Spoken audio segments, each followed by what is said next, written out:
छत्तीसगढ़ विधानसभा का बजट सत्र 23 फरवरी से शुरू होने जा रहा है। 24 फरवरी को सदन में विष्णुदेव सरकार अपना बजट पेश करेगी। विष्णुदेव सरकार के वित्त मंत्री ओपी चौधरी सरकार और अपना तीसरा बजट भाषण प्रस्तुत करेंगे। इस बीच बस्तर के कोंटा से विधायक कवासी लखमा पर विधानसभा अध्यक्ष डॉक्टर रमन सिंह का बड़ा फैसला आया है, जबकि पूर्व आबकारी मंत्री सशर्त जमानत पर जेल से बाहर आए हैं। CGNN लाइव में अभिषेक दुबे का आप सभी दर्शकों को नमस्कार। छत्तीसगढ़ की विष्णुदेव सरकार 24 फरवरी को अपना बजट पेश करने वाली है।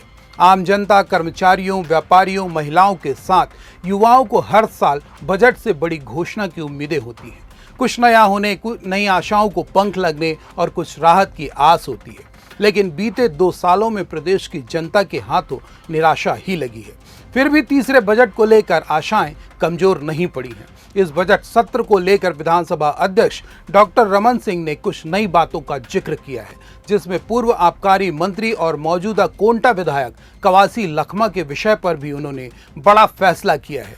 तो क्या है वो फैसला, जानने के लिए बने रहिएगा हमारे साथ। आप सभी को इस बात की बेहतर जानकारी है कि पूर्व आबकारी मंत्री कवासी लखमा पर छत्तीसगढ़ के कथित शराब घोटाला मामले में शामिल होने, 72 करोड़ रुपए अवैध तरीके से अर्जन करने, इन रुपयों का इस्तेमाल सुकमा में कांग्रेस भवन के निर्माण के अलावा अपने बेटे हरीश लखमा के घर बनवाने में खर्च किए जाने का आरोप ईडी ने लगाया है, जिसके आधार पर लखमा को गिरफ्तार किया गया था।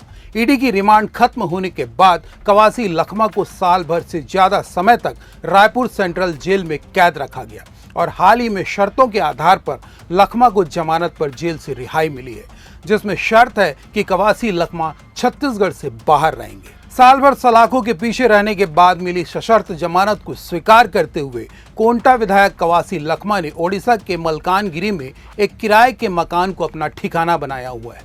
लखमा को मिली यह जमानत अंतरिम है, यानी अस्थायी जमानत है, जिसका सीधा मतलब है कि न्यायालय ने जिस दिन सुनवाई की तारीख तय कर दी, लखमा को कोर्ट में पेश होना ही पड़ेगा। इसके बाद कोर्ट के आदेश के मुताबिक ही लखमा खुली हवा में सांस ले पाएंगे या फिर दोबारा सलाखों के पीछे भी जा सकते हैं। कवासी लखमा ने साल 2023 के विधानसभा निर्वाचन में कोंटा से चुनाव जीता था। चूंकि लखमा पर लगे आरोप को ईडी अभी सिद्ध नहीं कर पाई है, लिहाजा लखमा के निर्वाचन पर असर नहीं पड़ा है। इसका सीधा मतलब है कि वे अभी भी विधानसभा के सदस्य के तौर पर सम्मानित हैं। अब बात आती है विधानसभा के बजट सत्र की, जो 23 फरवरी से शुरू होने जा रहा है। ऐसे में सवाल उठता है कि क्या विधायक होने के नाते कवासी लखमा को सदन में शामिल होने का मौका मिलेगा या फिर आरोपों की वजह से उन्हें सदन की दहलीज चढ़ने से रोका जाएगा।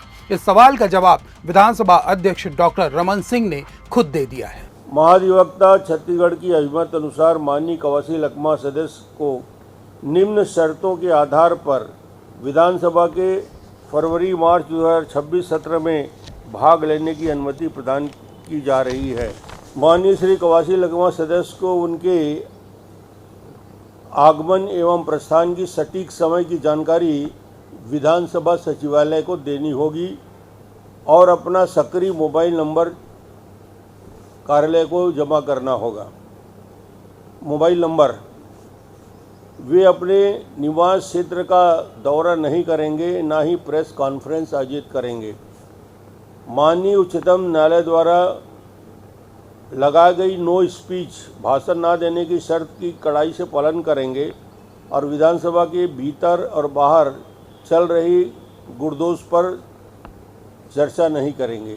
विधानसभा अध्यक्ष डॉक्टर रमन सिंह ने विधानसभा के एक सदस्य होने के नाते कवासी लखमा को सदन के भीतर दाखिल होने की इजाजत तो दे दी है, लेकिन लखमा को इस दौरान कोर्ट के आदेश का भी ख्याल रखना होगा, जिसका सीधा मतलब है कि वे कार्रवाई का हिस्सा तो होंगे, लेकिन सदस्य होने के नाते उन्हें केवल विषयों पर ही टिप्पणी करने का अधिकार होगा। इसके अलावा उन्हें अपने आरोपों को लेकर किसी भी तरह की बात रखने की इजाजत नहीं होगी, ना ही मीडिया से बात करने की इजाजत होगी। यदि लखमा ने इन शर्तों का उल्लंघन किया तो इसका खामियाजा उन्हें भुगतना पड़ सकता है। तो लखमा को मिली इस छूट पर आप क्या कहना चाहते हैं, कमेंट बॉक्स पर बताइएगा और चैनल में पहली बार आए हैं तो सब्सक्राइब करके ही जाइएगा। नमस्कार।